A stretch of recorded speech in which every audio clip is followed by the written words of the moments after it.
لبيك اللهم لبيك لبيك لا شريك لك لبيك إن الحمد والنعمة لك والملك لا شريك لك. السلام علیکم ورحمۃ اللہ وبرکاتہ. نور القرآن میں آپ سب بچوں کو ویلکم. کڈس سورہ قرآن میں آپ سب بچوں کو ویلکم. الحمدللہ، کیسے ہیں آپ سب؟ ماشاء اللہ، لا قوت الا باللہ. اللہم بارک وزد. شروع کرتے ہیں پارہ نمبر 28 دعاؤں کے ساتھ. سب بچوں نے دعائیں پڑھنی ہیں، اونچی آواز میں دعائیں پڑھنی ہیں. کیوں؟ کیونکہ ہمارے آس پاس کی چیزیں گواہی دیتی ہیں نا، تو ہم نے اونچی آواز میں دعا پڑھنی ہے تاکہ اللہ تعالیٰ کی مدد آئے اور اللہ تعالیٰ ہمیں اس قرآن کو سمجھنا ہمارے لیے آسان کر دے. اعوذ باللہ من الشیطان الرجیم، بسم اللہ الرحمن الرحیم. رب اشرح لی صدری ویسر لی امری واحلل عقدۃ من لسانی یفقہوا قولی. اے میرے رب، کھول دے میرا سینہ اور آسان بنا دے میرے لیے میرا کام، اور کھول دے گرہ میری زبان کی تاکہ وہ سمجھے میری بات. ربی زدنی علما، اے میرے رب میرے علم میں اضافہ فرما. اللہم فقہنی فی الدین، اے میرے اللہ مجھے دین میں سمجھ بوجھ عطا فرما. آمین یا رب العالمین. پارہ نمبر 28 میں سورہ مجادلہ ہے، سورہ ممتحنہ، سورہ جمعہ، سورہ تغابن، سورہ حشر، سورہ صف، المنافقون، الطلاق اور سورہ التحریم. 9 سورہ ہیں اس میں ہم، اور کچھ آیات سورہ حدید کی جو کل ہم نے شروع کی تھی نا، وہ بھی اس سورہ میں ہے. شروع کرتے ہیں انشاءاللہ. پارہ نمبر 28 کی جو پہلی آیت ہے سورہ مجادلہ کی.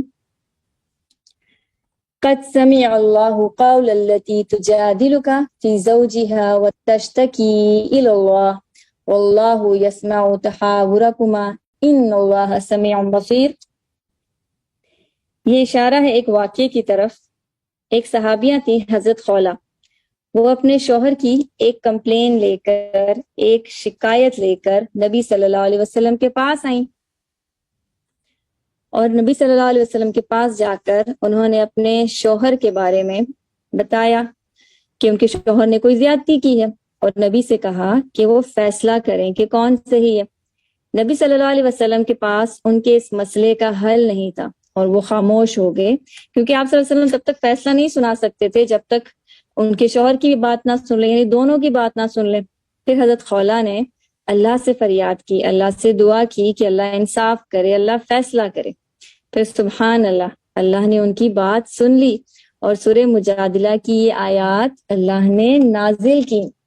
قد سمع اللہ قول التي تجادلک، یقیناً اللہ نے اس عورت کی بات سنی جو تجھ سے اپنے شوہر کے بارے میں تکرار کر رہی تھی، یعنی بحث کر رہی تھی اور اللہ سے شکایت کر رہی تھی. اللہ نے اس کی التجا سن لی، اور اللہ تم دونوں کی گفتگو سن رہا تھا. کچھ شک نہیں کہ اللہ سنتا ہے، اللہ دیکھتا ہے. سورہ مجادلہ کی پہلی آیت. حضرت خولہ نبی صلی اللہ علیہ وسلم کے پاس جب گئیں اور انہوں نے اپنے شوہر کی شکایت کی، اور جب کوئی جواب نہیں ملا تو وہاں سے اٹھ کر وہ واپس جا ہی رہی تھی کہ اللہ نے نبی صلی اللہ علیہ وسلم پر وحی بھیجی اور حضرت خولہ کے حق میں فیصلہ سنایا، اور پھر بعد میں شوہر پر کفارہ یعنی فائن بھی لگایا. اس پورے واقعے سے ہمیں کیا پتہ چلتا ہے کہ مرد ہو یا عورت ہو، جو بھی اللہ کو پکارے گا اور سچے دل سے اللہ سے مانگے گا تو اللہ اس کی بات ضرور سنے گا. کیوں؟ کیونکہ سب کے دل اللہ کے ہاتھ میں، سب کے دلوں کا حال اللہ جانتا ہے، اور ہر چیز پر اللہ قدرت رکھتا ہے، ہر چیز پر اللہ طاقت رکھتا ہے. حضرت خولہ تو اپنا کیس لے کے نبی کے پاس گئی تھی نا، لیکن نبی صلی اللہ علیہ وسلم نے فیصلہ نہیں سنایا اور فیصلہ اللہ پر چھوڑ دیا. پھر حضرت خولہ نے اللہ سے دعا کی اور دل سے گڑ گڑا کر اللہ سے فریاد کی، اللہ کو پکارا، اور اللہ نے ان کی بات سن لی. اور ہمیشہ کے لیے قرآن میں سورہ مجادلہ میں یہ آیات آ گئی جو ہم آج پڑھ رہے ہیں. سبحان اللہ. اور حضرت عائشہ کہتی ہیں کہ حضرت خولہ جب نبی صلی اللہ علیہ وسلم کے پاس تھیں تو حضرت عائشہ بھی وہیں پر تھیں، اور حضرت خولہ نبی صلی اللہ علیہ وسلم سے اتنا آہستہ آہستہ اپنا مسئلہ بیان کر رہی تھیں اور شوہر کی شکایت کر رہی تھیں کہ حضرت عائشہ کو بھی ان کی باتوں کا بالکل نہیں پتہ چلا، ان کی باتوں کی بالکل آواز نہیں آئی. حالانکہ عائشہ وہیں پر تھی، ادھر ہی اسی کمرے میں، اور اس وقت کوئی بڑے بڑے گھر تو ہوتے نہیں تھے، حجرے ہوتے تھے، چھوٹے کمرے ہوتے تھے. تو حضرت عائشہ کہتی ہیں کہ انہیں پتہ ہی نہیں چلا کہ خالہ کیا بات کر رہی ہیں. لیکن اللہ نے 7ویں آسمان پر ان کی دعا سن لی. کیوں؟ کیونکہ اللہ سننے والا ہے، اللہ دعائیں قبول کرنے والا ہے، اللہ آہستہ آہستہ کی جانے والی بات بھی سن لیتا ہے نا. اس واقعے کے بعد حضرت خولہ کی عزت بہت بڑھ گئی. سب صحابہ ان کی بہت رسپیکٹ کرتے تھے کیونکہ اللہ نے ان کے لیے قرآن میں آیات نازل کر دی تھی. ایک مرتبہ حضرت عمر جب خلیفہ تھے، یعنی لیڈر تھے، ایک بڑے حکمران تھے، تو وہ ایک بڑے سے گروپ کے ساتھ کہیں جا رہے تھے. تو حضرت خولہ راستے میں مل گئی. حضرت خولہ نے حضرت عمر کو اشارے سے بلایا اور راستے میں ہی ان سے کھڑے ہو کر کوئی بات کی. حضرت عمر کافی دیر ان کی بات غور سے سنتے رہے. بعد میں کسی نے کہا کہ خلیفہ عمر، اس بوڑھی عورت کی بات آپ کیوں سن رہے تھے؟ تو حضرت عمر نے جواب دیا کہ یہ وہ ہے جس کی بات اللہ نے آسمان پر سن لی تھی. سبحان اللہ. تو پیارے بچوں، اللہ سنتا ہے، اللہ سب کی سنتا ہے. ہم نے اللہ سے دعا کرنی ہے، گڑ گڑا کر یقین کے ساتھ اللہ سے مانگنا ہے، پھر اللہ دعائیں قبول کرتا ہے. اس کے بعد سورہ مجادلہ کی آیت نمبر 7 ہے، ما یکون من نجوى ثلاثۃ الا هو رابعهم، یعنی کسی جگہ 3 لوگوں کے ساتھ اللہ تعالیٰ چوتھا ہوتا ہے. یعنی 3 لوگ اگر چپکے چپکے بات کر رہے ہوں تو اللہ ان کے ساتھ چوتھا ہوتا ہے، فورتھ ہوتا ہے. اور اگر 5 لوگ کوئی بات کر رہے ہوں تو اللہ تعالیٰ ان کے ساتھ چھٹا ہوتا ہے. سبحان اللہ. یعنی کوئی بھی کہیں بھی کوئی بھی بات کرے تو اللہ ان کے ساتھ ہوتا ہے، اللہ ہر ایک کے ساتھ ہے. اللہ ہر چھپی ہوئی بات کو جانتا ہے، ہر آہستہ سے کی ہوئی چپکے چپکے کی جانے والی بات بھی جانتا ہے. اللہ دیکھ رہا ہے، اللہ سن رہا ہے، اور اللہ ہر جگہ ساتھ ہے. چاہے جنگلوں میں چلے جائیں، چاہے ڈیزرٹ میں صحراؤں میں چلے جائیں، چاہے پہاڑوں پر چلے جائیں، کسی غار میں چلے جائیں، اللہ ہر جگہ دیکھ رہا ہے، اللہ ہر جگہ سن رہا ہے. کوئی بھی اللہ سے چھپ نہیں سکتا. اللہ تعالیٰ جانتا ہے کہ ہم کیا کر رہے ہیں. اللہ تعالیٰ ابھی بھی دیکھ رہا ہے، اور اللہ تعالیٰ دیکھ رہا ہے کہ ہم سب کیا کر رہے ہیں. پیارے بچوں، ہمیشہ یاد رکھیں کہ جب ہم اکیلے ہوتے ہیں تب بھی اللہ ہمیں دیکھ رہا ہوتا ہے. کوئی بھی برائی، کوئی بھی غلط کام ہم نے یہ سوچ کر نہیں کرنا کہ کوئی نہیں آس پاس، ہمیں کوئی نہیں دیکھ رہا ہے یا ہم اکیلے ہیں. نہیں، اللہ ہر جگہ ہے، اللہ سب کچھ نوٹ کر رہا ہے، سب کچھ ریکارڈ کیا جا رہا ہے، اللہ دیکھ رہا ہے. ہم نے اکیلے میں بھی کوئی برائی نہیں کرنی، اکیلے میں بھی کوئی برائی نہیں دیکھنی، اور اکیلے میں بھی کوئی برا کام نہیں کرنا. اللہ سے ہر جگہ پر ڈرنا ہے، چاہے ہم سب کے درمیان میں ہوں، چاہے ہم اکیلے ہوں.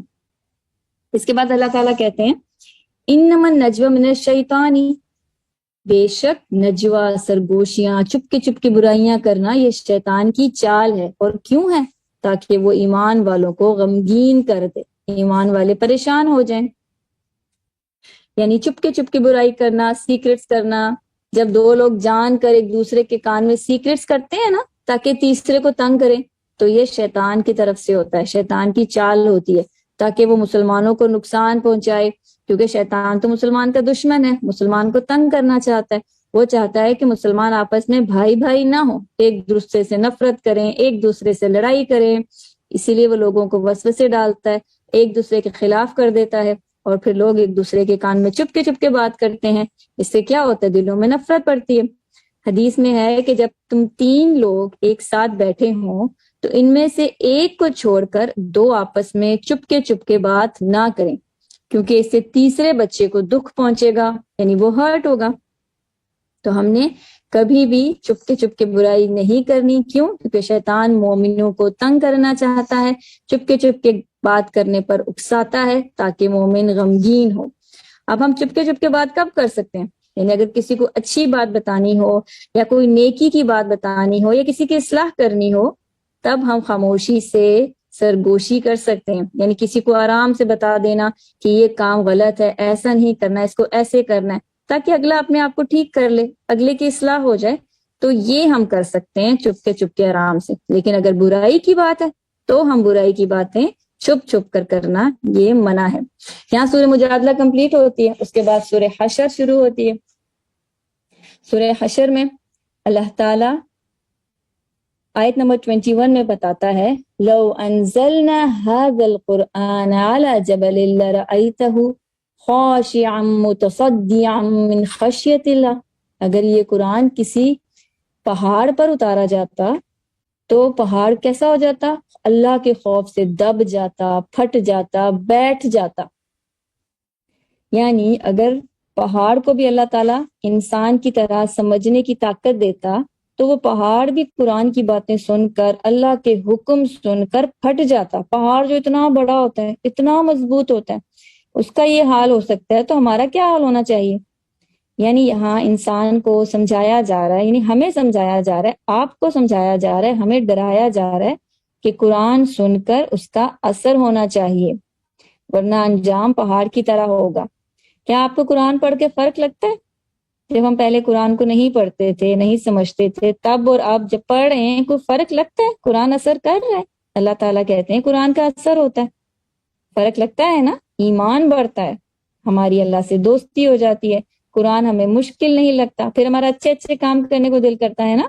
تو یہاں اللہ کہتا ہے کہ چاہے پہاڑ کی طرح سخت دل ہی کیوں نہ ہو، وہ بھی قرآن سن کر نرم ہو جاتے ہیں۔ قرآن پڑھنے والے کو سمجھ آ جاتا ہے کہ دنیا سے جانا ہے اور آخرت ہے، وہاں سزا ملے گی، وہاں انعام ہوگا۔ قرآن پڑھنے والوں کو اللہ پر بھروسہ ہو جاتا ہے، اللہ پر یقین ہو جاتا ہے، تو قرآن دلوں پر اثر کرتا ہے۔ قرآن دلوں کا نور ہے، جس طرح قرآن پہاڑ پر اثر کرتا ہے، اس طرح قرآن دلوں پر بھی اثر کرتا ہے۔ اس کے بعد اللہ تعالیٰ اگلی آیات میں، آیت نمبر 22، 23 اور 24، بہت خوبصورت، بہت پیاری آیات ہیں۔ اس میں اسماء الحسنہ ہیں، سب سے زیادہ اللہ تعالیٰ کے نام ایک ساتھ یہاں پر بیان ہوئے ہیں۔ هو اللہ الذی لا الہ الا هو عالم الغیب والشہادہ هو الرحمن الرحیم هو اللہ الذی لا الہ الا هو الملک القدوس السلام المؤمن المہیمن العزیز الجبار المتکبر سبحان اللہ عما یشرکون هو اللہ الخالق البارئ المصور له الاسماء الحسنى یسبح له ما في السماوات والارض وهو العزیز الحکیم۔ یہ سورہ حشر کی آخری آیات ہیں اور اس میں اللہ تعالیٰ کے نام ہیں، اسماء ہیں۔ آپ سب نے گننے ہیں، یہ آپ کا ہوم ورک ہے۔ گنے کتنے اسماء الحسنى ہیں؟ ابھی نہیں گننے آپ نے، کلاس کے بعد اس آیت میں آپ نے دیکھنا ہے کہ اللہ تعالیٰ کے کتنے نام ہیں، ایک ہی آیت میں اللہ تعالیٰ کے کتنے نام بیان ہوئے ہیں، ٹھیک ہے۔ سورہ حشر کے بعد اگلی آیت ہے سورہ ممتحنہ۔ سورہ ممتحنہ امتحان لینے والی، اس کا مطلب ہے۔ سورہ حشر کا مطلب یہ قیامت کے حشر کا ذکر ہے۔ سورہ ممتحنہ امتحان لینے والی، اور اس میں اللہ تعالیٰ نے ایک بہت ہی پیاری دعا حضرت ابراہیم علیہ السلام کی دعا بیان کی ہے۔ ربنا علیک توکلنا وإلیک انبنا وإلیک المصیر ربنا لا تجعلنا فتنة للذین کفروا واغفر لنا ربنا انک انت العزیز الحکیم۔ اے میرے پروردگار، اے ہمارے پروردگار، تجھی پر ہم بھروسہ کرتے ہیں اور تجھی سے ہم مانگتے ہیں اور تیرے ہی طرف ہم نے لوٹنا ہے۔ اے میرے پروردگار، ہمیں کافروں کے ہاتھ سے عذاب نہ دلانا۔ اے میرے پروردگار، ہمیں معاف فرما دے، بے شک تو غالب ہے، حکمت والا ہے۔ بہت پیاری دعا ہے، یہ دعا آپ سب نے مانگنی ہے۔ تمام مسلمانوں کو چاہیے کہ اس دعا کو مانگیں تاکہ اللہ تعالیٰ کی حفاظت میں مسلمان رہیں اور کافروں سے اللہ تعالیٰ مسلمانوں کو بچا لے۔ سورہ ممتحنہ کے بعد سورہ الصف ہے۔ سورہ صف کی پہلی آیت سبح للہ ما فی السماوات و ما فی الارض، زمین اور آسمان میں جو کچھ ہے وہ اللہ کی تسبیح بیان کرتے ہیں، اللہ کی تعریف بیان کرتے ہیں، ہمیشہ سے کرتے آئے ہیں اور ہمیشہ سے کریں گے۔ اللہ تعالیٰ کہتے ہیں کہ پوری کائنات اللہ کی تعریف کرتی ہے۔ مسلمانوں نے کیا کرنا ہے؟ اگر صرف تعریف ہی کرنی ہوتی تو کائنات کافی تھی نا، تمام چیزیں، سورج، چاند، تارے، سب تعریف کرتے ہیں۔ مسلمانوں نے تعریف بھی کرنی ہے اور کام بھی کرنا ہے۔ اگلی آیت میں اللہ تعالیٰ کہتے ہیں یا ایھا الذین آمنوا لما تقولون ما لا تفعلون، مومنو تم ایسی بات کیوں کرتے ہو جو کرتے نہیں ہو، یعنی ایسی بات جو صرف بات کر دی اور وہ مکمل نہیں کی، یعنی جو کہتے ہو وہ کرتے نہیں۔ کبر مقتا عند اللہ ان تقولوا ما لا تفعلون، تم جو کہتے ہو وہ کرتے نہیں، یہ اللہ کے لیے سخت ناپسند بات ہے، اللہ کو یہ بات بالکل نہیں پسند۔ یہاں پہ اللہ تعالیٰ بات کر رہے ہیں ان لوگوں کی جو دھوکہ دینے والے ہوتے ہیں، جو جھوٹ بولنے والے ہوتے ہیں، جو لوگ کہتے کچھ ہیں اور کرتے کچھ ہیں۔ اللہ تعالیٰ کہتے ہیں کہ اللہ کو ایسے لوگ بالکل پسند نہیں ہیں یعنی زبان سے تو بڑی بڑی باتیں کرتے ہیں کہ ہم یہ کریں گے، ہم وہ کریں گے، لیکن جب کام کرنے کا وقت آتا ہے تو کوئی کام نہیں کرتے۔ ایسے لوگوں کو کیا کہتے ہیں؟ منافقین، جو کہتے کچھ ہیں اور کرتے کچھ ہیں، جو کہتے تھے کہ ہم اللہ پر ایمان لاتے ہیں، ہم مسلمان ہیں، لیکن وہ مسلمانوں کی طرح کام نہیں کرتے تھے۔ جو اللہ نے کرنے کے لیے کہا ہے وہ نہیں کرتے تھے۔ کون سے کام؟ کون سے کام اللہ نے کرنے کے لیے کہے ہیں؟ وہ جو قرآن میں اللہ نے کرنے کا حکم دیا۔ یہاں اللہ تعالیٰ کہتا ہے کہ اللہ کو وہ لوگ پسند نہیں جو کہتے ہیں کہ وہ مسلمان ہیں اور اللہ کو مانتے ہیں، لیکن کہنے کے باوجود وہ مسلمانوں والے کام نہیں کرتے، ان کا حلیہ مسلمانوں والا نہیں ہوتا۔ ہم بھی تو کہتے ہیں نا کہ ہم اللہ کو مانتے ہیں، اور ہم بھی کہتے ہیں کہ ہم مسلمان ہیں۔ کیا ہم اللہ کی بات مانتے ہیں؟ اللہ کو تو مانتے ہیں، لیکن اللہ کی باتیں مانتے ہیں ہم؟ کیا ہمارے کام مسلمانوں والے ہیں؟ کیا ہم نبی صلی اللہ علیہ وسلم کی سنت کو فالو کر رہے ہیں؟ ہم کہتے ہیں نا کہ ہم نبی کو مانتے ہیں، قرآن کو مانتے ہیں، تو کیا ہم نبی کی طرح دوسروں کا خیال رکھتے ہیں؟ دوسروں خود بھی برائیوں سے رکتے ہیں، دوسروں کو برائیوں سے روکتے ہیں؟ حدیث میں آتا ہے کہ مومن وہ ہے جسے دیکھ کر اللہ یاد آئے۔ کیا ہمیں دیکھ کر لگتا ہے کہ ہم مومن ہیں؟ سوچیں، ہمارے کام مسلمانوں والے ہیں؟ کہیں ایسا تو نہیں کہ ہم بھی بس کہتے ہیں کہ مسلمان ہیں لیکن مسلمانوں والے کام نہیں کرتے، جس طرح اس آیت میں ہے نا کہ اللہ تعالیٰ کہہ رہے ہیں کہ اللہ کو وہ لوگ بالکل پسند نہیں جو کہتے کچھ ہیں کرتے کچھ ہیں۔ کہیں ایسا تو نہیں کہ ہم دوسروں کو تو اچھی اچھی باتیں بتاتے ہیں، نیک کام کرنے کا کہتے ہیں، لیکن خود وہ کام نہیں کرتے۔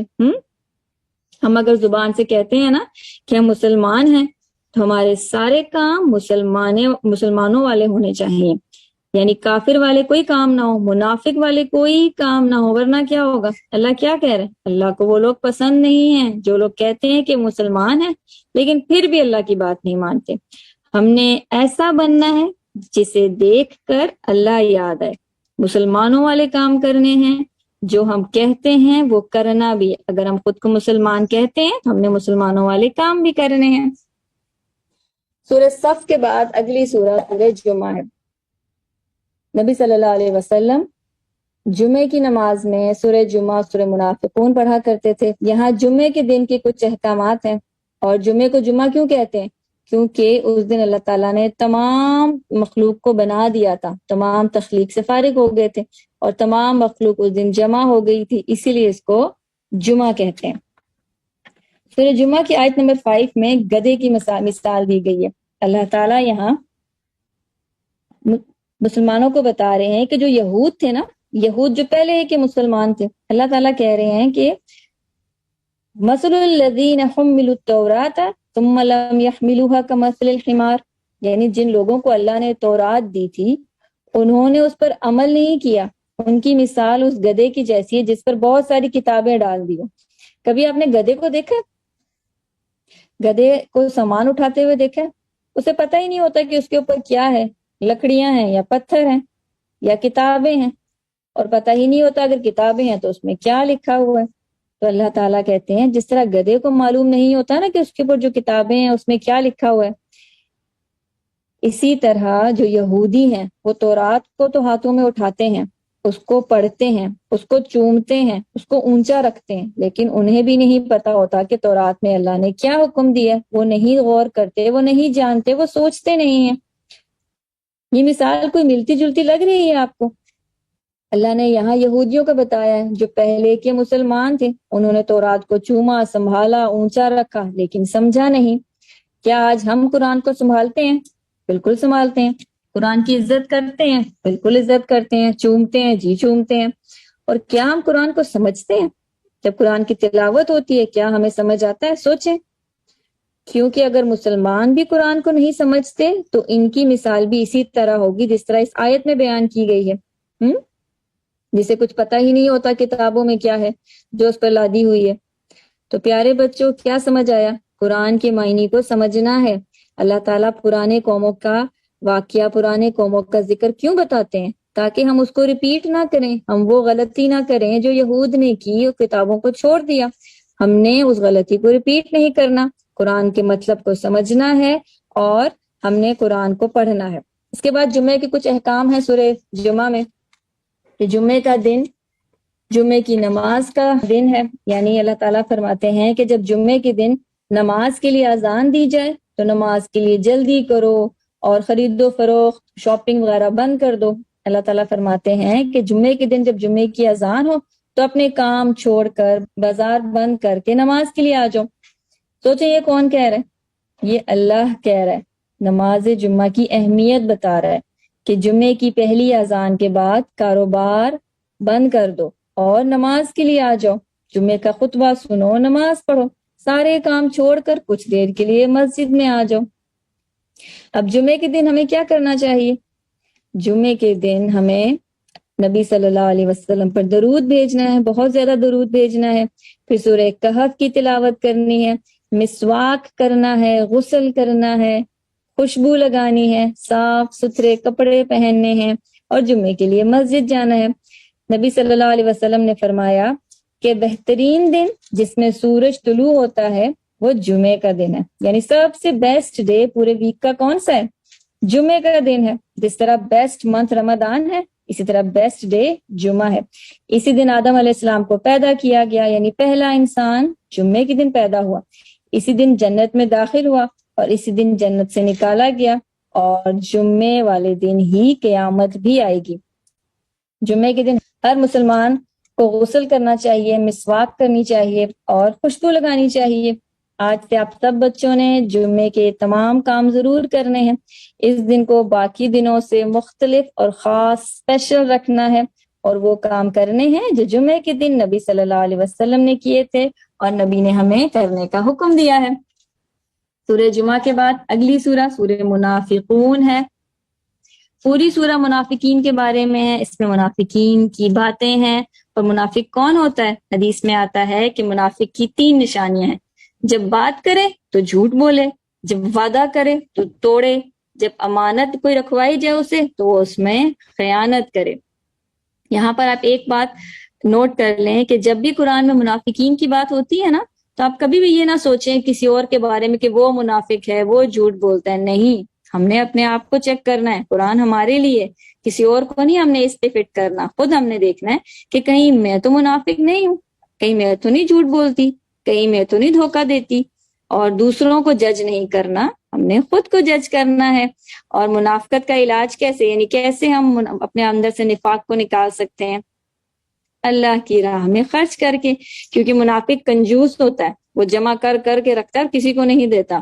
ہم نے اللہ کی راہ میں خرچ کرنا ہے تاکہ دلوں سے نفاق نکلے۔ سورہ منافقون کے بعد سورہ تغابن ہے۔ تغابن قیامت کے ناموں میں سے ایک نام ہے، اور یہ ہار جیت کا دن ہے۔ ہار جیت کا دن مطلب کون ہارے گا، کون جیتے گا، ایسا ہی ہے نا۔ قیامت کے دن ایسا ہی لگتا ہے نا کہ کون ونر ہے، کون لوزر ہے، یہ پتہ چلے گا۔ سورۃ تغابن میں ٹوٹل 18 آیات ہیں، اور اس کی آیت نمبر 2 میں اللہ تعالیٰ فرماتے ہیں هو الذی خلقکم فمنکم کافر ومنکم مؤمن واللہ بما تعملون بصیر۔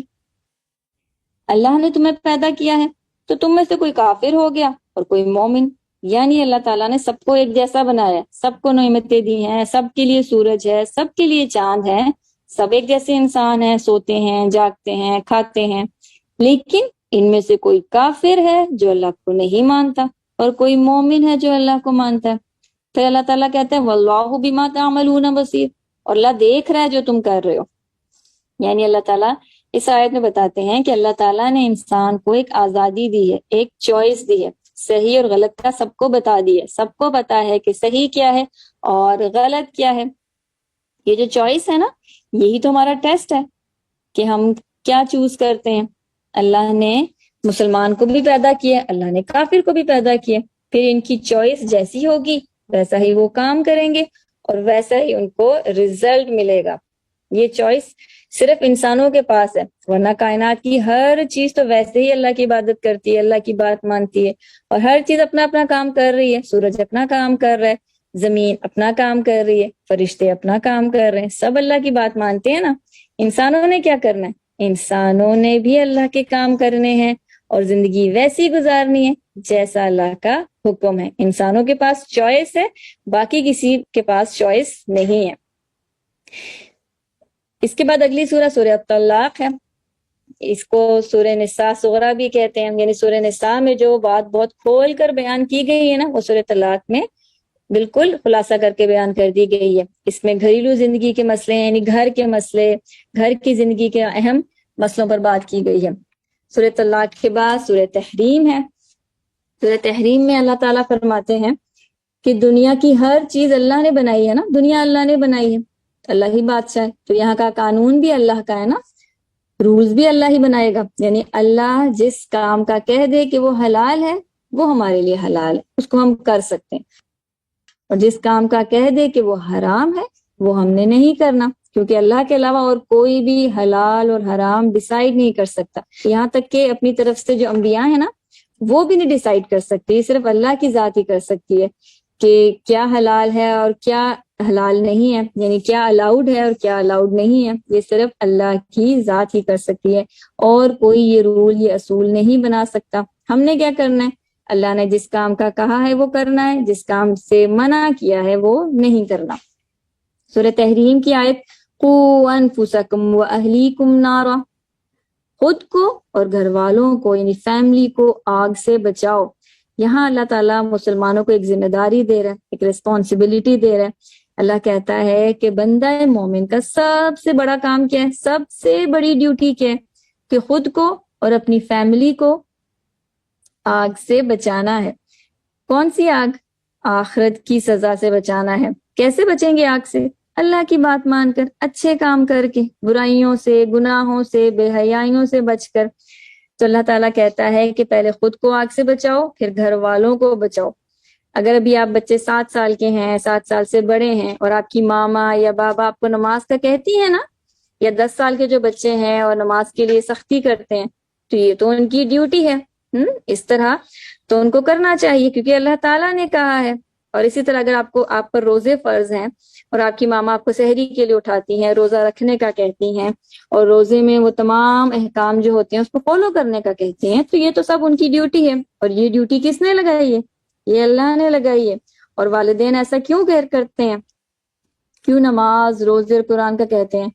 کیونکہ وہ آپ سے پیار کرتے ہیں، وہ خود بھی آگ سے بچنا چاہتے ہیں، آپ کو بھی آگ سے بچانا چاہتے ہیں، اور وہ چاہتے ہیں کہ وہ آپ کے ساتھ جنت میں جائیں۔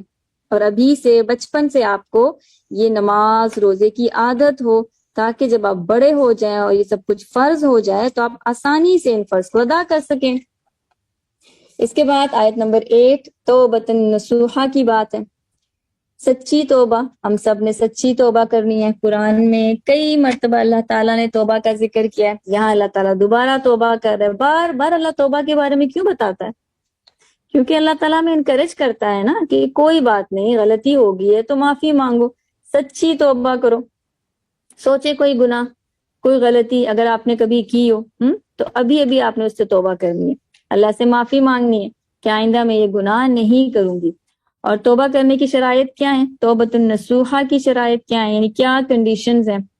سب سے پہلے یہ کہ گناہ چھوڑنا ہے۔ اگر آپ توبہ کر رہے ہیں، اس کا کیا مطلب ہے؟ کہ بس گناہ چھوڑ دیا، اب وہ غلطی نہیں کرنی، اب وہ جو بھی مسٹیک تھی، جو بھی برائی تھی، اب وہ نہیں کرنی، یہ توبہ ہے۔ اور پھر شرمندہ ہونا ہے کہ مجھ سے یہ غلطی کیوں ہو گئی ہے، پھر آئندہ نہ کرنے کا ارادہ، پکا ارادہ، یقین کہ اب میں نے یہ گناہ نہیں کرنا، تب توبہ قبول ہوتی ہے۔ اور اگر آپ نے کبھی کسی کے ساتھ زیادتی کی ہے نا، کسی چھوٹے کے ساتھ، کسی دوست کے ساتھ، کسی بہن بھائی کے ساتھ کوئی غلط کیا ہے نا، تو آپ نے کیا کرنا ہے؟ آپ ان سے معافی مانگے۔ آج آپ نے ایک کام کرنا ہے، اگر کبھی کسی کو تنگ کیا ہے یا کسی کے ساتھ زیادتی کی ہے تو اس سے معافی مانگنی۔ سب نوٹ کریں یہ ایکٹیویٹی۔ سب سے زیادہ تنگ تو بعض بچے اپنی ماما کو کرتے ہیں یا اپنے بہن بھائیوں کو کرتے ہیں، تو آج آپ نے معافی مانگنی ہے۔ اس سے کیا ہوگا؟ وہ بھی خوش ہوں گے اور آپ کو بھی بہت اچھا لگے گا۔ یہاں سورہ تحریم مکمل ہوتی ہے اور آپ کا پارہ بھی مکمل ہوتا ہے۔ ایک نظر دیکھتے ہیں کہ آج کے بارے میں ہم نے کیا دیکھا۔ سب سے پہلے سورہ مجادلہ میں ہم نے دیکھا کہ اللہ سب سنتا ہے، سب دیکھتا ہے، جیسے حضرت خولہ کی دعا اللہ نے سنی۔ پھر ہم نے چپ کے بات کرنا، سیکرٹس کے بارے میں پڑھا کہ یہ بری بات ہے، ہم نے کسی دوست کی برائی نہیں کرنی۔ پھر ہم نے دیکھا کہ قرآن اگر پہاڑ پہ جاتا تو پہاڑ پھٹ جاتا، یعنی قرآن کا اثر ہوتا ہے۔ قرآن اگر ہم پڑھ رہے ہیں تو اس کا اثر ہم پہ نظر آنا چاہیے۔ پھر ہم نے اسماء الحسنہ سورہ حشر کی آخری آیت میں دیکھی سورہ ممتحنہ میں دعائیں دیکھی. پھر ہم نے دیکھا کہ جو ہم کام کر نہیں سکتے نا وہ کہنا بھی نہیں. اگر ہم کہتے ہیں کہ ہم مسلمان ہیں تو ہم نے مسلمانوں والے کام بھی کرنے ہیں. پھر ہم نے گدھے کی مثال دیکھی. اللہ تعالیٰ نے کہا کہ جن کے پاس کتاب ہے وہ پڑھتے ہیں لیکن اس کو سمجھتے نہیں ہیں, کتاب کو سنبھال کے رکھتے ہیں, ان کی مثال گدھے کی طرح. گدھے کو پتہ ہی نہیں ہوتا اس کی کتاب میں کیا لکھا ہوا ہے, اس کے اوپر کون سا بوجھ ہے. پھر جمعے کے دن کا ہم نے دیکھا. انشاءاللہ ہم نے آج سے جمعے کے دن کا اہتمام کرنا ہے اور وہ کام کرنے ہیں جو اللہ تعالیٰ نے, اللہ کے نبی نے ہمیں جمعے کے دن کرنے کو کہا ہے. پھر سورہ منافقون میں منافق کے بارے میں پڑھا. یہ ٹاپک بھی قرآن میں کئی دفعہ آ چکا ہے. بار بار اللہ تعالیٰ ہمیں کہتا ہے کہ خود چیک کرو کہ تمہارے اندر تو نفاق نہیں ہے. ہم نے اپنے اندر سے نفاق کو نکالنا ہے. پھر ہم نے دیکھا کہ ہم نے دوسروں کو نہیں خود کو جج کرنا ہے. پھر حلال حرام صحیح غلط رولز قانون کون بنائے گا؟ اللہ بنائے گا. یہ انسانوں کے بنانے کا کام نہیں, کیونکہ اللہ نے دنیا بنائی ہے تو قانون بھی یہاں پر اللہ کا ہی ہوگا. پھر جہنم کی آگ سے بچنا ہے. سورہ تحریم میں ہم نے دیکھا کہ اللہ تعالیٰ کہتے ہیں کہ خود بھی آگ سے بچو, اپنے گھر والوں کو, اپنی فیملی کو بھی آگ سے بچاؤ. اور اینڈ میں ہم نے دیکھا کہ توبہ کرنی ہے تو کیسی توبہ کرنی ہے؟ سچی توبہ کرنی ہے. گناہ کبھی بھی دوبارہ ریپیٹ نہ کرنے کا ارادہ کرنا ہے اور گناہوں پر شرمندہ ہونا ہے. انشاءاللہ کل آپ کا 29واں پارہ. اللہ تعالیٰ آپ سب سے راضی ہو. اللہ تعالیٰ آپ سب کو اس علم کو سمجھنے والا, لینے والا اور اس پر عمل کرنے والا بنائے. جزاکم اللہ خیر کثیرہ. السلام علیکم ورحمۃ اللہ وبرکاتہ.